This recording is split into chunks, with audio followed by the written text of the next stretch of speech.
Over the next 48 hours, a dangerous mosaic of simultaneous extremes is taking hold across the planet.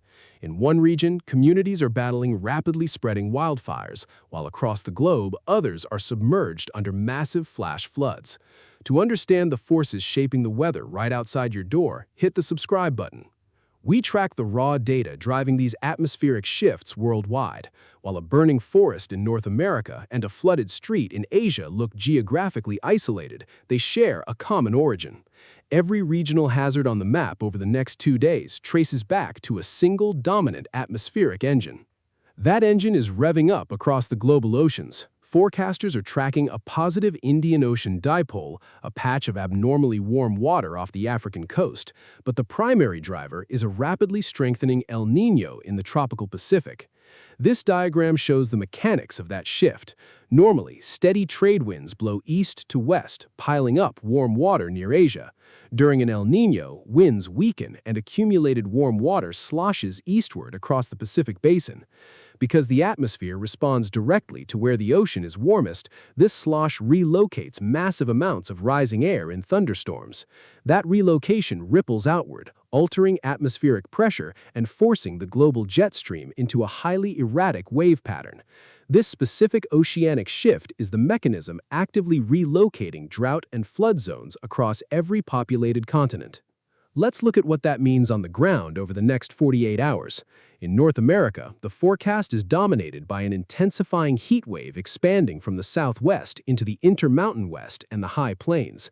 The combination of low humidity, parched vegetation, and gusty winds has triggered red flag warnings across the northwest. This dry heat creates a highly volatile environment where new fires can ignite and spread with dangerous speed. Down in the southwest, the heat is absolute, with temperatures pushing past 116 degrees Fahrenheit in places like Phoenix and Las Vegas. This level of raw thermal output places incredible strain on regional power grids as cooling demand spikes. In contrast to the dry west, the east coast and the south are dealing with a highly unsettled frontal pattern. Expect scattered thunderstorms, localized flooding, and heat indices reaching 108 degrees. Moving into Central and Northern South America, the weather map fractures completely.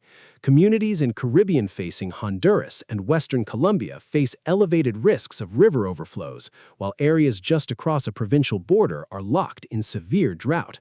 One community watches its low-lying neighborhoods flood, while their neighbors wait anxiously for rain that simply isn't coming. As El Niño strengthens, this sharp geographic divide leaves agriculture-dependent economies highly exposed to crop failure. Across the Atlantic, Europe's immediate forecast is a mix of changeable, unsettled warmth. Parts of the UK will see rain mixed with hot, humid stretches, while the Mediterranean basin stays uniformly sunny.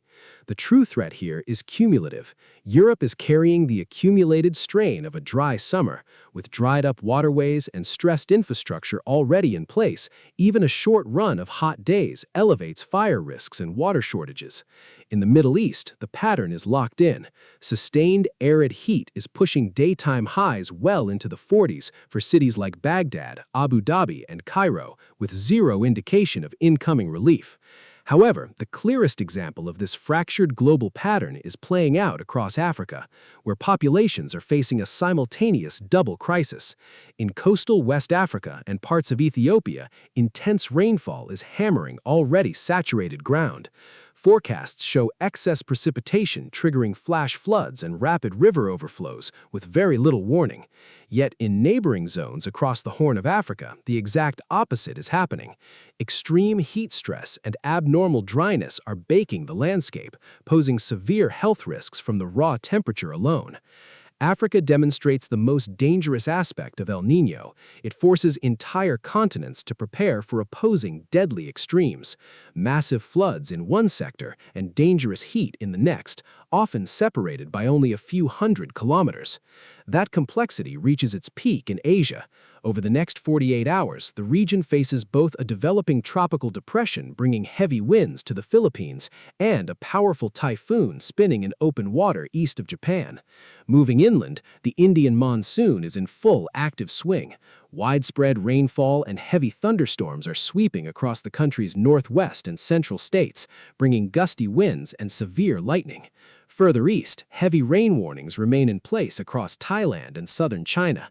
These persistent downpours are falling on regions where flooding and landslides have already taken a deadly toll this summer. Down in Oceania, the seasonal shift is underway. As Australia and New Zealand transition out of winter, forecasting agencies point to a distinctly warmer and, for many key agricultural zones, much drier pattern taking hold. The severe flooding across Asia is a sustained, life-threatening pattern, now actively amplified by the broader climate shift. The next 48 hours reveal a connected web of global events, where regional shifts act as a cascade of atmospheric dominoes falling in real time. This map shows exactly what bifurcation looks like. It is the defining characteristic of our current climate state, a sharpening global divide between regions drowning in excess water and regions starved of it. The normal middle ground is disappearing. This pattern has not yet peaked. Forecasters expect this El Niño engine to continue intensifying straight through August, September, and into October. As the divide between wet and dry grows steeper, it creates enormous exposure for global agriculture. Food security relies on predictability, and this climate engine is replacing stability with compounding extremes. The extreme conditions witnessed over these 48 hours represent the new baseline for the remainder of the year. Keep a close eye on your local forecasts, and thanks for watching.